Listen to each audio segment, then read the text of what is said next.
भग्नासस्य करण्डपिण्डितितनो मलानीन्द्रस्य सुधा कृत्वा खूरविवरं स्वयं निपतितो नक्तं मुखे भोगिनः तृप्तस्तत्पिशीतेन सत्वरम् असौ तेनैव यातः पथा लोकः पश्यत् देवमेव हि नृणां वृद्धौ स कारणम्।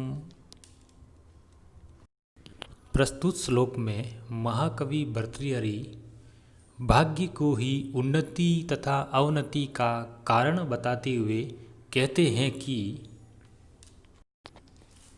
लोकः पश्यत्, हे मनुष्यों देखो, आकुः चूहा नक्तम रात में वीवरम कृत्वा छेद करके भग्ना सस्य निराश हुए करंड पिंडित तनों पिटारी में सिकुड़े हुए शरीर वाले सुधा भूख से व्याकुल म्लानेन्द्रस्य अशक्त इंद्रियों वाले भोगिनः सांप के मुख में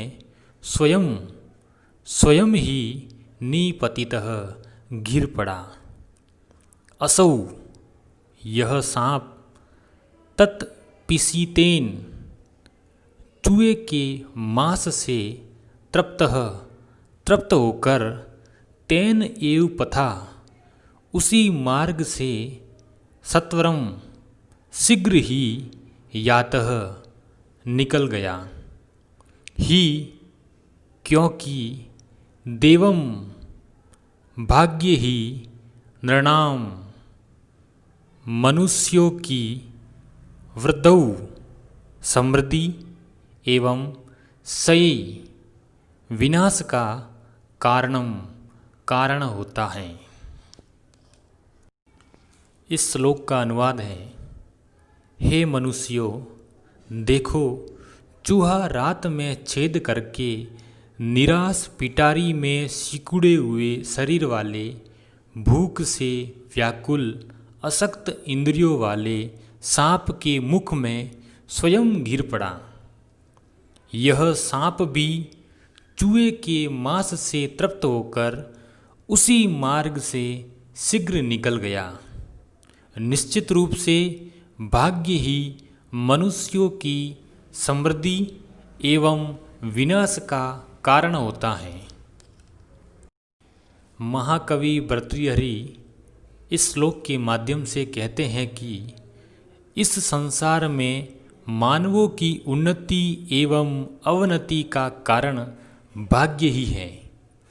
इसे स्पष्ट करते हुए कवि कहते हैं कि कोई सर्प अपने जीवन से अत्यंत निराश हुआ किसी सपेरे की बांस की पिटारी में सिकुड़े हुए शरीर वाला तथा भूख से व्याकुल अशक्त इंद्रियों वाला छटपटा रहा था।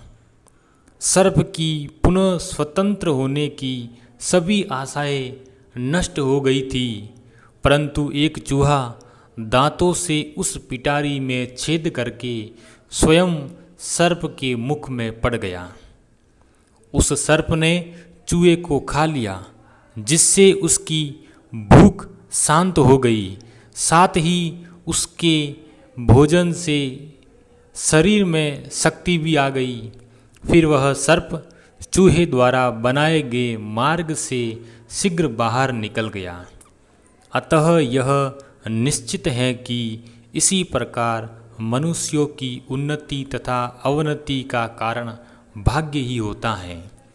तात्पर्य है कि भाग्य के कारण ही परतंत्र व्यक्ति मुक्ति पा सकता है तथा स्वतंत्र व्यक्ति आपत्तियों में फंस सकता है। अतः उन्नति तथा अवनति का कारण भाग्य को ही समझना चाहिए।